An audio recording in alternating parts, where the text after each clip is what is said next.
Version 4.13 of Cider enhances your web interactions with exciting new feature.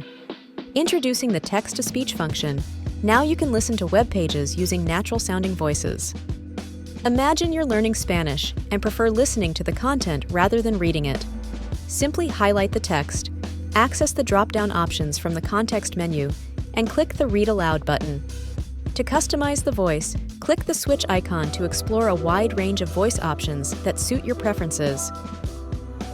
He probado 3 dispositivos para monitorizar el sueño, y ahora sé con certeza que duermo mal. For added convenience, you can pin this function to the context menu for quick future access.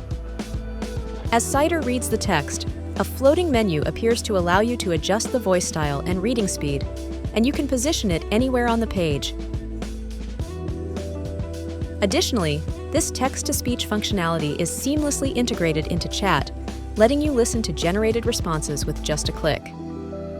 This article reviews 3 different sleep tracking devices, offering insights into their functionalities, pros, and cons. Experience web content audibly with Cider's text-to-speech feature, transforming text into natural-sounding speech with just a click. Upgrade to 4.13 today